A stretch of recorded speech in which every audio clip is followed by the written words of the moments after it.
द्वारा आयोजित MRM महाविद्यालय में सर्जनानिक हर्ष शिविर में 12वें दिन प्रथम वर्ग की शुरुआत योग एवं योग में शांति पाठ के बाद योग आसनों का अभ्यास योग प्रशिक्षक RB ठाकुर के नेतृत्व में की गई।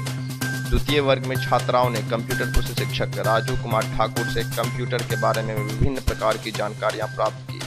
तृतीय वर्ग में मेहंदी की शिक्षिका प्रियंका कुमारी व ऋचा कुमारी ने राजस्थानी एवं दुल्हन जैसे विभिन्न प्रकार की मेहंदियों के बारे में जानकारियां दी।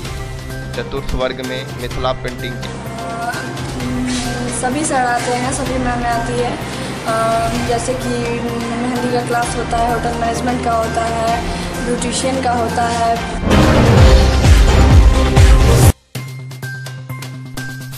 चतुर्थ वर्ग में मिथिला मंच के संस्थापक श्री मनोज कुमार ने छात्राओं को वर्तमान के समय में पत्रकारिता के संबंध में कई प्रकार की जानकारियां दी। साथ ही पत्रकारिता के महत्व पर चर्चा की। अंतिम वर्ग में छात्राओं ने अनिल कुमार झा से होटल मैनेजमेंट एवं मार्केटिंग के बारे में भी विभिन्न प्रकार की जानकारियां प्राप्त की। मौके पर कार्यक्रम संयोजक मधुमाला कुमारी, सह प्रमुख सोनम सिंह, वर्ग संचालन प्रमुख ऋचा कुमारी, सदस्य के रूप में अनामिका, वैष्णवी, निशा, ऋतु आदि उपस्थित थे। सबसे पहले योगा क्लास हुआ, उसके बाद कंप्यूटर क्लास हुआ, फिर मेहंदी का क्लास हुआ, फिर पत्रकारिता का क्लास हुआ। योगा क्लास से मतलब सुबह क्लास हुआ, उसमें सर आए थे मिथिला मंच के सर, जिनका नाम मनोज सर है। वो हमें बहुत ही अच्छा आज नॉलेज दिए, बहुत ही अच्छा कि मतलब अगर आप लोग कुछ करना है, और इवन उन्होंने ये भी कहा कि आज से टूरिज्म एंड हॉस्पिटैलिटी इंडस्ट्री का एक विभिन्न हिस्सा है। मतलब इंटरनेशनली दुनिया की सबसे बड़ी इंडस्ट्री है। अगर दुनिया में 100 लोग किसी न किसी कारगर साबित है। इवन प्रत्येक साल हमारे यहाँ से बिहार जैसे छोटे से प्लेस से निकल के प्रत्येक साल इवन दरभंगा, मधुबनी से 200 से 300 बच्चे होटल पेंटिंग के जरिए इन दिनों कई छात्राएं अपना कैरियर बनाना चाहती है और लगातार कई ऐसी आकृतियां बनाती है जो देखने वालों को हैरान कर देती है। ऐसी ही एक छात्रा है ऋचा झा, जो सीख रही है फाइन आर्ट, लेकिन बना रही है मिथिला पेंटिंग भी, और वे इससे दोनों आर्ट के जरिए अपना कैरियर बनाना चाहती है। इनसे जब पूछा गया तो बताई कि हमारे मिथिला पेंटिंग की मांग विदेशों में भी बहुत हो रही है, जिसे अपनाकर कई लड़कियां स्वावलंबी बन चुकी है और आगे भी बनेगी। बचपन से ही था, और जहाँ तक सीखने की बात है तो इतने दिन तक कहीं सीखे नहीं थे, पर अभी फ़िलहाल 6 महीने से है एक सर सुनील मंजिल, उन्हीं के पास जाते हैं सीखने के लिए, और बचपन से है इसका जुनून, गॉड गिफ्ट मान सकते हैं इसको। क्या कुछ बना लेती हैं और इसमें क्या अपना फ्यूचर कहाँ देख पा रहे हैं? तो मैंने फाइन आर्ट सीखी है और मिथिला पेंटिंग तो बचपन से बना रही हूँ, बनाती हूँ मिथिला पेंटिंग भी घर पे, तो यही इसका इंस्टीट्यूट चलाएंगे। वैसे यहाँ पे मिथिला पेंटिंग का विदेशों में तो बहुत डिमांड है, लेकिन ये हम लोग के इधर ऐसा सोर्स ही नहीं मिल पाता है। ऐसे कई कलाकार हैं जो घर पे बैठे हुए हैं, किसी को पता भी नहीं है। महिला प्रौद्योगिकी संस्थान में सोमवार को सत्र 2018 से 2022 में नामांकन कराने वाली छात्राओं का रिजल्ट प्रकाशित किया गया। इस रिजल्ट में कुल 161 छात्राएं पास हुई है, जिसकी पहली काउंसलिंग 26 और 27 जून को किया जाएगा। जिस काउंसलिंग में 141 छात्राएं को ही लिया जाएगा। अगर सीट बचती है तो शेष 20 छात्राओं को भी लिया जाएगा। वहीं पिछली बार की अपेक्षा इस बार फीस में बढ़ोतरी की गई है। उक्त बातों की जानकारी WIT के निदेशक डॉक्टर M नेहाल ने विशेष बातचीत के दौरान कही। उन्होंने कहा कि ऐसी छात्राएं जिन्हें अब आर्थिक समस्याएं हैं, उसके लिए एक टीम तैयार की गई है जो स्टूडेंट कार्ड मुहैया कराती है, ताकि कई छात्राएं पैसों की वजह से पढ़ाई नहीं छोड़े। ये ह्यूमन इंस्टीट्यूट ऑफ टेक्नोलॉजी जो पॉपुलरली WIT के नाम से जाना जाता है, और जैसा कि हम सभी जानते हैं कि ललित नारायण मिथिला विश्वविद्यालय का वो एक भिन्न महत्वपूर्ण अंग है, और इसमें आज के दिन 2 सब्जेक्ट्स में BTech लेवल की पढ़ाई होती है, BTech इन इंफॉर्मेशन टेक्नोलॉजी। विशेष परिस्थिति ये हुई थी कि बिहार में रिजल्ट्स बहुत लो परसेंटेज में आए थे, जिसका असर किसी भी एडमिशन में पड़ा था, चाहे वो जनरल BSc हो या BA हो या इंजीनियरिंग या अदरवाइज जो अलग अलग कोर्सेज होते हैं, उसका असर हम पर भी आया था। इस बार पिछले साल मिथिला विश्वविद्यालय के सभा कक्ष में विद्वत परिषद की बैठक आयोजित की गई। बैठक की अध्यक्षता कुलपति प्रोफेसर एस.के. सिंह ने की। वहीं बैठक में कुल सचिव डॉक्टर मुस्तफा कमाल अंसारी, कई विभागाध्यक्ष सहित कई महाविद्यालयों के प्रधानाचार्य भी मौजूद थे। इस विद्वत परिषद की बैठक में महाविद्यालयों में छात्रों की उपस्थिति को लेकर काफी चर्चा हुई, जिसमें छात्रों की उपस्थिति 75% अनिवार्य करने पर जोर दिया गया। साथ ही निर्णय लिया गया कि अब इसकी उपस्थिति 75% से कम हो उन्हें फॉर्म भरने नहीं दिया जाएगा। साथ ही इस नियम को कड़ाई से पालन करने का निर्देश भी दिया गया। इस बैठक में कई एजेंडों को भी पास किया गया। तो ये शहर जो है यहाँ भी एक माहौल बनेगा जो छात्रों को अदर कॉलेज वाले देखेंगे, यहाँ इस कॉलेज में पढ़ाई हो रही है, इस कॉलेज में, तो वो लोग भी उसके बाद फिर धीरे धीरे हम अदर कॉलेज में कर सकते हैं, जहाँ शिक्षक, जहाँ छात्रों के लिए पूर्ण संसाधन मौजूद है, जहाँ छात्रों के लिए शिक्षा।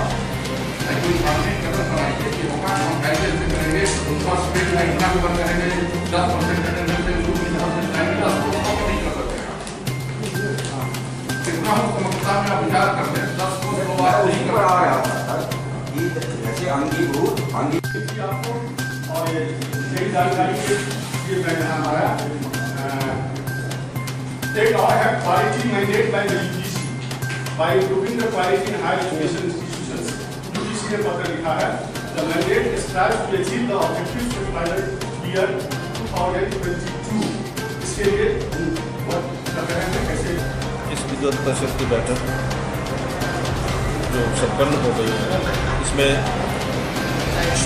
मेन का सूची में 6 मत थे, उसके बाद अन्य मत आए। सबसे प्रथम 26/3/18 को जो हमारा विद्वत परिषद की बैठक हुई थी, उसकी कार्यविधि के उसको संपुष्ट किया गया और उसके अनुमान प्रतिवेदन पर विचार किया गया और उसे पारित किया गया। दरभंगा के मौलागंज में जनाधिकार पार्टी के जिला अध्यक्ष डॉक्टर अब्दुल सलाम खान उर्फ मुन्ना खान की ओर से सोमवार को दावते इफ्तार का आयोजन किया गया। इस दावते इफ्तार में जनाधिकार पार्टी के संरक्षक व मधेपुरा के सांसद पप्पू यादव ने शिरकत की एवं बड़ी संख्या में स्थानीय लोग व पार्टी के कार्यकर्तागण ने भी भाग लिया।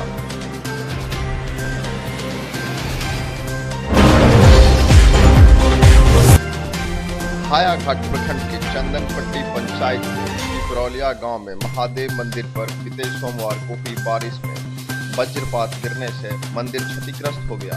वहीं पुजारी बाल बच गए हैं।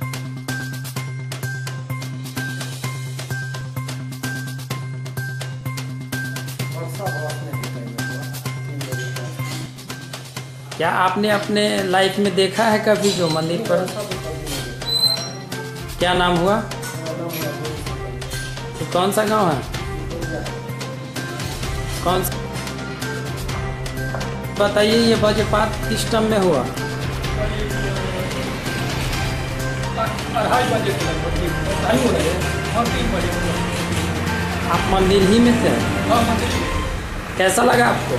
बहुत तेज धमाका। क्या आपको अनुभव बुझा रहा है? ये मंदिर पर वज्रपात हुआ है, आज तक कभी ऐसा हुआ नहीं। क्या आपने लाइफ में देखा कभी? हम सब नहीं देखने रहिए, कभी नहीं देखने रहिए मंदिर में, कतई देखबो नहीं किया ना मंदिर। क्या आपको प्राकृतिक आपदा से क्या अनुभव हो रहा है? हमरा अनुभव भेल जे कतो खसै छै से अनुभव भेल जे हजले क्या ठंडा गिरले ऐसा की अनुभव हो या गांव समाज के आदमी पर में की है।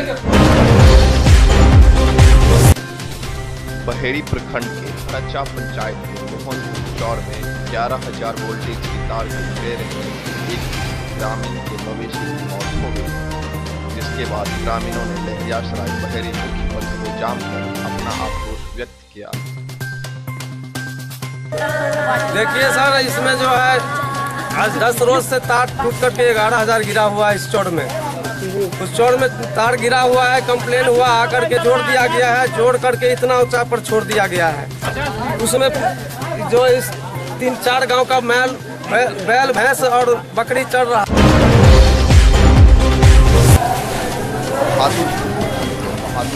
गांव के भगवती स्थान दिवाकर पासवान आपसी मारपीट के कारण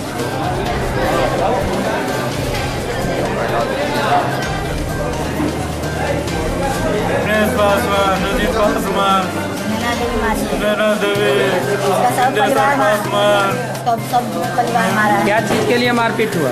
इसके लिए नहीं। आप नहीं बोलिए, एक आदमी बोलिए ना। आंगन मेरा बच्चा बैठा हुआ था, एक घर में है तो हमारे एक आंगन में। अरे चुप रहिए ना। एक आंगन है, एक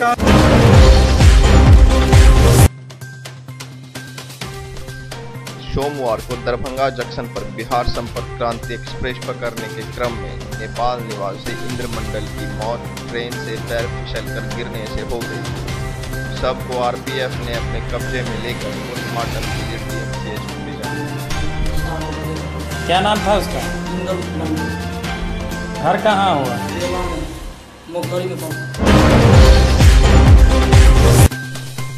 दरभंगा जिला के फेकलाओपी थाना क्षेत्र के बिरनी ग्राम निवासी मिथुन पासवान और सविता देवी को खेत में ट्रैक्टर ले जाने के कारण गांव के ही कुछ लोगों ने घेर कर मारपीट कर जख्मी कर दिया। जख्मियों का इलाज डीएमसीएच में चल रहा है। क्यों घटना हुआ? क्योंकि मेरे पापा को मार रहा था, हम गए तो हमको रास्ता में यूज करके व्यवहार था, हम जिसको खेती जोत नहीं रहे थे, इसी बार दरभंगा के वरीय पुलिस अधीक्षक कुमार ने दरभंगा व्यवहार न्यायालय के अधिवक्ता पीपी और एपीपी के साथ प्रेस वार्ता किया। प्रेस वार्ता के दौरान बताया कि किसी भी आपराधिक संकेत मिलने पर तुरंत सूचना दी जाए एवं सुरक्षा व्यवस्था पर विशेष ध्यान दी जाए।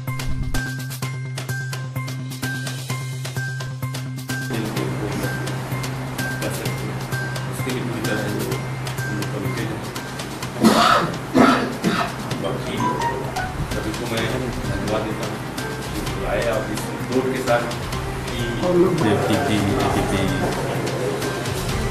DPO और हमारे सभी SDPO और सभी इंस्पेक्टर के साथ इसमें प्रोसिक्यूशन टीम को मजबूत करने का तरीकों पर विचार किया गया। दरभंगा जिला के मनीगाछी प्रखंड के वार्ड सदस्यों के द्वारा वार्ड सदस्य संघ के बैनर तले प्रखंड मुखिया के मनमानी ढंग से योजनाओं को लेकर धरना दिया गया, जिसकी अध्यक्षता वार्ड जिला सदस्य संघ के जिला अध्यक्ष राजीव कुमार मनी ने किया। के नेतृत्व में प्रखंड मनीगाछी के राघोपुर पंचायत के हमारे वार्ड सदस्य बहन विभा देवी के द्वारा जिला से लेकर के प्रखंड और प्रखंड से पंचायत तक व्याप्त भ्रष्टाचार के विरोध में आज अपनी 5 सूत्री मांगों को लेकर के धरना आमरण अनशन किया गया है।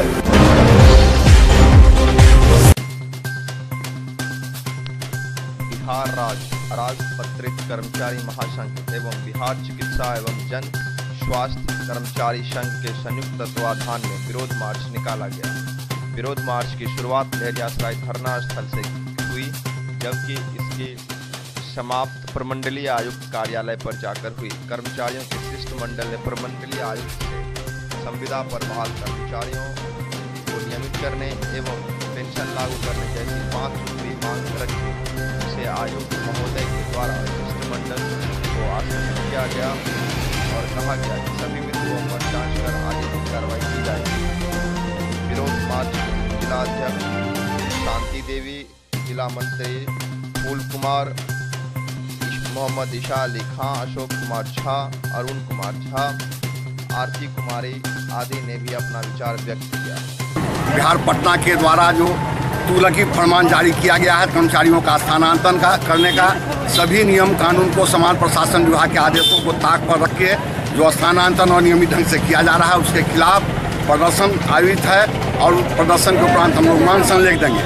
हम लोग बिहार सरकार से मांग करते हैं, जो स्थानांतरण नीति का हम विरोध नहीं करते हैं, लेकिन उसके नाम पर जो स्थानांतरण उद्योग खोला गया है उस उद्योग को बंद किया जाए, नियमित स्थानांतरण किया जाए, उसमें जो हड़तालें हैं उसको लिया जाए और उसके अलावे